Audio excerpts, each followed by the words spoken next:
June ತಿಂಗಳಿನಲ್ಲಿ ತೀವ್ರ ನಿರಾಸೆ ಮೂಡಿಸಿದ್ದ ಮುಂಗಾರು ಮಾರುತಗಳು ಜುಲೈ ಆರಂಭದಿಂದ ರಾಜ್ಯದಲ್ಲಿ ಭಾರೀ ಬಿರುಸು ಪಡೆದುಕೊಂಡಿವೆ. ಮುಂದಿನ 5 ದಿನಗಳ ಕಾಲ ಕರ್ನಾಟಕದ ಬಹುತೇಕ ಜಿಲ್ಲೆಗಳಲ್ಲಿ ಗುಡುಗು ಸಿಡಿಲು ಹಾಗೂ ಬಿರುಗಾಳಿ ಸಹಿತ ವ್ಯಾಪಕ ಮಳೆಯಾಗಲಿದೆ ಎಂದು ಭಾರತೀಯ ಹವಾಮಾನ ಇಲಾಖೆ ಮುನ್ನೆಚ್ಚರಿಕೆ ನೀಡಿದೆ. ವಿಶೇಷವಾಗಿ ಪಶ್ಚಿಮ ಕರಾವಳಿ ತೀರದ ಜಿಲ್ಲೆಗಳಲ್ಲಿ ವರುಣನ ಆರ್ಭಟ ಜೋರಾಗಲಿದ್ದು ಮುನ್ನೆಚ್ಚರಿಕಾ ಕ್ರಮವಾಗಿ ಹೈ ಅಲರ್ಟ್ ಘೋಷಣೆ ಮಾಡಲಾಗಿದೆ. ಹವಾಮಾನ ವರದಿಯ ಪ್ರಕಾರ ದಕ್ಷಿಣ ಕನ್ನಡ, ಉಡುಪಿ, ಉತ್ತರ ಕನ್ನಡ ಸೇರಿದಂತೆ ಮಲೆನಾಡಿನ ಶಿವಮೊಗ್ಗ, ಚಿಕ್ಕಮಗಳೂರು ಮತ್ತು ಕೊಡಗು ಜಿಲ್ಲೆಗಳಲ್ಲಿ ಮುಂದಿನ ಕೆಲವು ದಿನ ಅತ್ಯಂತ ಭಾರೀ ಮಳೆಯಾಗುವ ಸಂಭವವಿದೆ. ಹವಾಮಾನದ ತೀವ್ರತೆ ಆಧರಿಸಿ ವಿವಿಧ ಪ್ರದೇಶಗಳಿಗೆ ಈಗಾಗಲೇ ಯೆಲ್ಲೋ, ಆರೆಂಜ್ ಮತ್ತು ರೆಡ್ ಅಲರ್ಟ್ ನೀಡಲಾಗಿದೆ. ಇತ್ತ ಉತ್ತರ ಒಳನಾಡಿನ ಬೆಳಗಾವಿ, ಧಾರವಾಡ, ಹಾವೇರಿ ಹಾಗೂ ಕಲಬುರಗಿ ಜಿಲ್ಲೆಗಳಲ್ಲಿ ಬಿರುಗಾಳಿಯೊಂದಿಗೆ ಹಗುರ ಮಳೆಯಾಗಲಿದೆ. ದಕ್ಷಿಣ ಒಳನಾಡಿನ ಚಿತ್ರದುರ್ಗ, ಹಾಸನ ಹಾಗೂ ಮೈಸೂರು ಭಾಗದಲ್ಲಿ ಸಾಧಾರಣ ಮಳೆ ಮುಂದುವರಿಯಲಿದೆ. ರಾಜಧಾನಿ ಬೆಂಗಳೂರಿನಲ್ಲಿ ಮುಂದಿನ 3-4 ದಿನ ಭಾಗಶಃ ಮೋಡ ಕವಿದ ವಾತಾವರಣ ನಿರ್ಮಾಣವಾಗಲಿದೆ.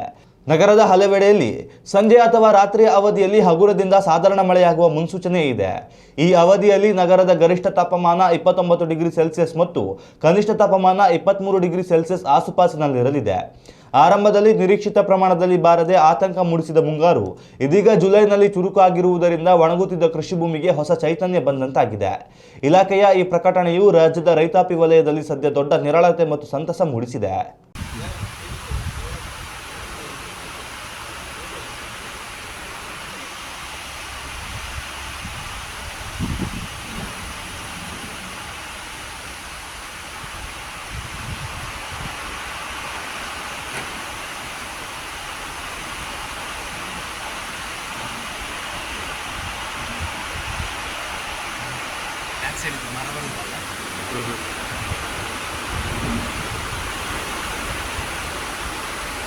ಉತ್ತಮ ಸಂಸ್ಕಾರಯುತ ಶಿಕ್ಷಣದೊಂದಿಗೆ VSS English medium CBSE school Udupi Muddur.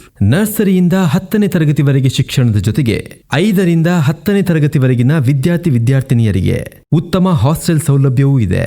ನಿಮ್ಮ ಮಕ್ಕಳ ಪ್ರವೇಶಾತಿಗಾಗಿ ಈ ಸಂಖ್ಯೆಗೆ ಕರೆ ಮಾಡಿ.